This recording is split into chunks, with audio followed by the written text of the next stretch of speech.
materials, they touch his hair, they want to see him, people want to touch him, and everything, yeah. Sometimes it can be overwhelming for him because he doesn't understand why a lot of people are coming to him. So that's born in China. Is he Chinese? No. When a child of a foreign person is born in China, they don't become Chinese citizens. The child is allowed to stay, I think, for 2 months after birth.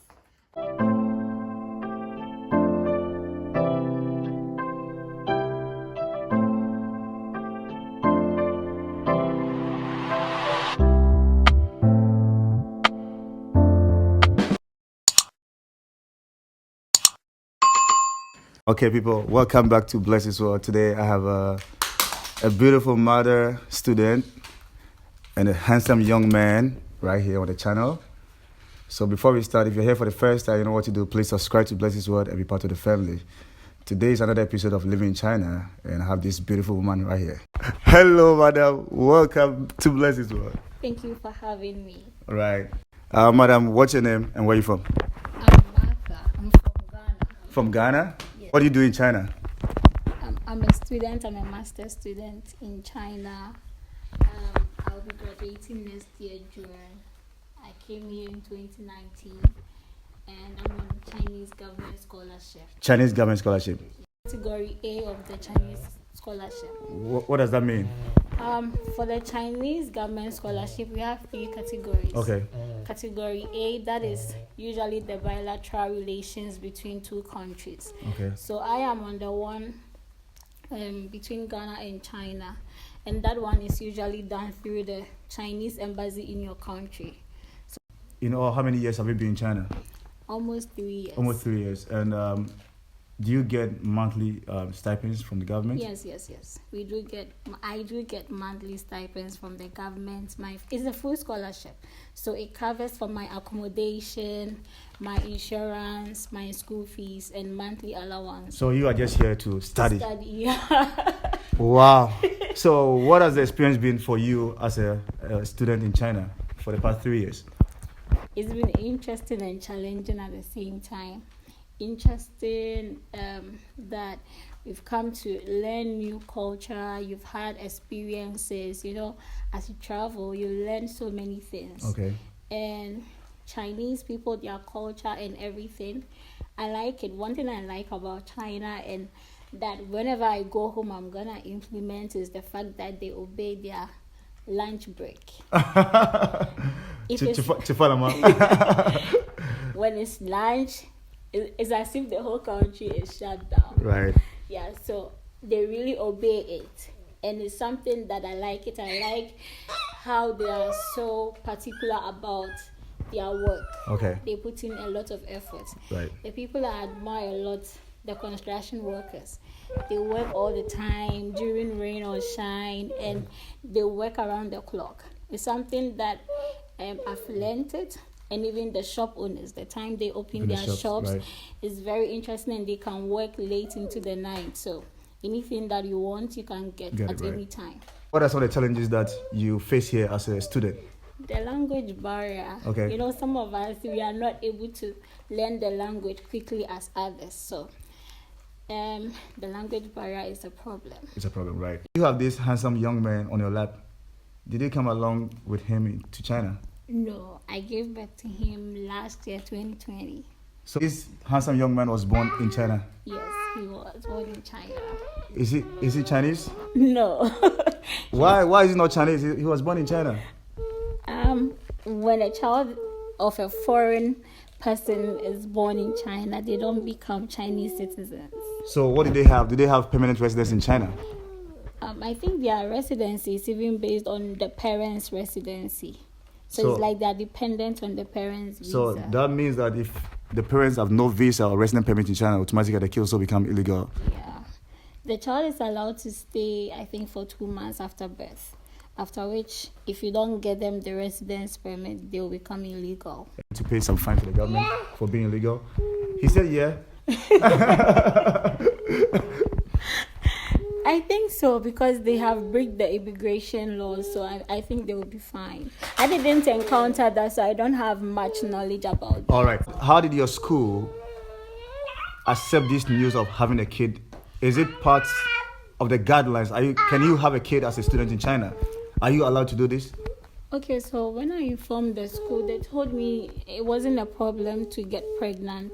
However, I needed to inform them earlier so that they make adjustments and preparations for me. I told them, I think around my 8th month, so that was a bit late. Okay. Yeah, so that was the only thing that they weren't happy about. However, every other thing they were comfortable with it. I just needed to provide my marriage certificate. Okay. And that gave them the assurance that I'm married and having a child is not a problem here. So what are some of the things that the school did to help your situation of having a kid as a foreigner in China?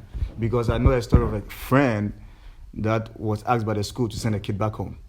Okay. So for me, what they did for me during the pandemic, so I wasn't going to school. Okay. I was having online classes, so it was flexible for me. And every other thing that I needed from the office, my school, the international office is upstairs. I think on the 5th floor or 4th floor. So I wasn't allowed to go there. Someone would bring it down to me. It was during the time I needed to process my visa. Okay. So someone gave it to me downstairs. I didn't have to go. And they've been very supportive. After I delivered, I think even on the day of delivery, I had to undergo an emergency cesarean. Okay. They were there. The international office teachers were there. My department, the teachers too were there. And they were all there. They made sure the baby was safe. After I delivered, they made sure everything was in control before they left. And after they've been on me asking how everything is going and how I'm able to cooperate. So how do you combine studying as a master's student in China and also raising a young man? Okay, I'm studying. What are some of the challenges that you go through? Okay. One, I must say that I do an online study. Okay. So because my colleagues are not in China, so we do online study. And when I have assignment, having a child, you don't know what will happen the next day or even the next second or minute. So when I have assignment or even as I'm preparing my thesis, I just make sure that before I start everything I have planned. So usually I devote my mornings to taking care of him. So in the mornings I just take care of him, and when you bath him, you feed him, everything, he's okay. He's gonna sleep and play so that you can have time on your hands to do whatever you have to do. So in the mornings I do take care of him, and in the afternoons I do my schoolwork. And with my schoolwork too, I don't just start with my schoolwork. Before I start any work assignment, I need to think critically about it first. I will have to, mentally prepare myself and draw a plan in my head so that I know that by the time I'm starting, everything is just on course. And I don't waste so much time when school is in session because now I know I have a child, so going out unnecessarily, I don't do that. All right. So when school is in session, it's just my academics and the child. And just resting, yeah. Wow. It must be tough combining academics and raising a kid in China. It is, but I can say that it's also my motivation because I want to succeed so that in future when he also grows up, he will know that my mother was in a foreign land studying and she had me, but she never gave up. So I want my story to even motivate him when he grows up. So that's why every day I try to do my best to be successful. That's so beautiful. That's so beautiful. You. That's so beautiful. So can you take us through the journey of how, because you just said you had a cesarean, right? How did the hospital help you in your situation? Were there doctors that could speak English and all that? Okay.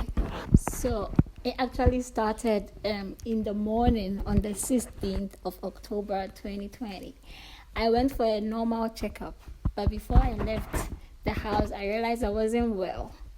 So when I got to the hospital, the doctor asked me. The doctor can't speak English very well, but we had a way of communicating. We were using the translators. Yes. So she asked me, and I said, I'm not feeling well today. And she was like, I can even tell. So she asked me to just do some tests. Then I went to do the test, and it was lunchtime, so I had to go and relax. And she told me to come to her right after lunch. So I was eating, and the lab told me to come for the results around 3 p.m.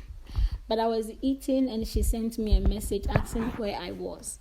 And I said I was having lunch. And she was like, make sure you come to my office exactly at 1:30.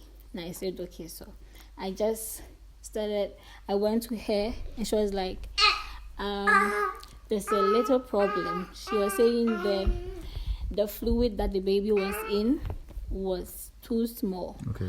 So she was saying it's a problem, and I need to go for them to check up on me. Then I'll be hospitalized for some few days. I don't know, maybe she didn't want to shock me or make me feel sad. So she didn't tell me the details of it. So I'm like, okay. So I just went to she told me to go to the maternity ward. Only for me to get there, and I met a lot of doctors.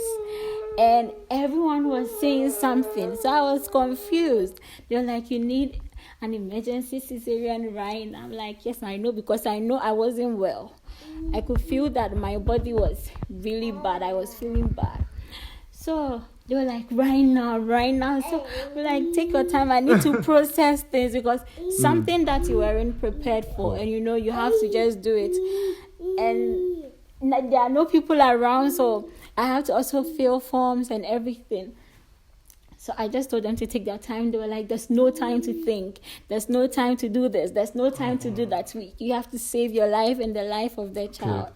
I'm like, okay. So they just came to draw my blood, and they gave me forms to fill. I couldn't read. I'm like, let me even read to, know what I'm signing. That was in Chinese, right? Yes. And they said there's no time for them to even explain it to me. My life is in danger. So I'm like, okay. I just signed everything, and I called my school. They were like, we have to get a family member. That's why I even called you. Right. But the distance, you couldn't come on time. So we have to fill everything. Then I called my school. Then the school is also close to the hospital. I gave birth at Shandong Provincial Fushan Hospital. Okay. So it's one of the biggest in the city, in Jinan. So they came, the school came, my teachers from the ISO International Office came, my department. I'm studying developmental and educational psychology. So my supervisor and the management teacher and I think there was another teacher, they came around and they supported me. Wow. So they made sure everything was okay, and they could also explain what the doctors were saying better to me. And within some few minutes, I was prepared for the theater. Wow. So I didn't know how I was feeling. I wasn't scared, but I think everything was like a movie. But the doctors were at the hospital, they were very helpful. They were very good, especially the doctors at the ICU. They gave me a good, I must say, they really did well. I'm really grateful for the timely intervention that saved my life and that of the child, because there was nothing wrong with the baby, So after the surgery, even the maternity, I'm so grateful to them too. All right, big up to the hospital. All right, so you have this beautiful, handsome young man. Mm-hmm. How do Chinese people receive this kid? Are they curious? Do they come to you trying to take photos? Do they tie the hair and all that? What are some of the reactions you get from Chinese when you guys go out? One, they'll say, Tagao. He's very tall and he's very big. So that is one thing that they always say. And they'll hold his leg, check his muzzle, his eyes. They're like, Diane, Jean. They're always asking me. So one thing that they also don't understand, whether he's a boy or a girl. Why? So the last time I asked one person, why do you think he's a boy? Because it's clear that he's a boy. And they're like, he has big eyes and his eyelashes too are too long. So usually that is what they tell whether a boy. And I'm like, he's a boy, but he just have these things. Yeah. So Okay. they are curious. They touch his hair. They want to see him. People want to touch him, and everything. Yeah. Sometimes So- it can be overwhelming for him because he doesn't understand why a lot of people are coming to him. So he shows some resistance sometimes. Other times too, he will smile and play with them, laugh with them. But it has been interesting. If there's something you want to tell people in your situation, women that are in China that don't want to have babies here, do you want to tell them it's safe to do so? It's really safe because during the whole antenatal process too, everything was done systematically, and they make sure you run all the tests that you are supposed to do. They make sure you are in good condition. For that one, I must say is really good. The antenatal care is good. So if you want to have a child in China, just have the confidence. But if you're a foreigner, I would advise that you choose the biggest hospital. Yeah, okay. It's best that way because they have all the facilities and everything can be fast for you. That can save you and your child. But if you go to maybe the smaller hospitals, it might take a while, even if you need an emergency care for you to get to the bigger hospital, which can be fatal. Sometimes too, when you attend the antenatal at the bigger hospital, it makes it possible for them to run all the tests in time and for you to get the results that you need on time. Yeah. So I must say it's safe, but they just need to prepare.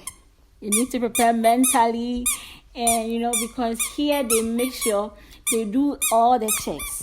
Right. And if they find something that they are not comfortable with it, you are gonna do a lot of tests just for them to make sure everything is fine. Okay. So until they are satisfied, you are gonna go through a lot of emotional trauma. You might be thinking is something wrong, so they have to prepare mentally, physically, and financially. Yes, that is also important. That is also very important. Yeah. Before I let you go, describe your overall experience in China in one word. Interesting. Thank you so much for sharing your story with Bless His Word. Do you have some few friends or people that supported you on this journey that you want to say something to them? I want to say thank you to my housemate and my friend Vanessa. I want to say thank you to, she's in Jinan. I want to say thank you to Colleen.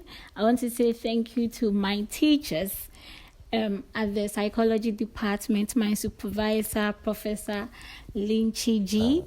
I want to say thank you to the ISO, teacher Athena, Liu Lao Shi, An Lao Shi, Tao Lao Shi. I'm grateful to them all. I want to say thank you to you too. I want to say thank you to you too. I'm so grateful for everything that you've done for me and my family. I want to say thank you to Badru and all my friends at Shandong Normal University. I want to say thank you to my husband for his support and care and everything that he gave throughout the whole pregnancy period and after having the child. I'm grateful. All right, so that's the end of our video. Make sure you like this video, share, subscribe, and be part of the family. And this is the handsome man we're talking about. Abrimpong, say hi to the camera.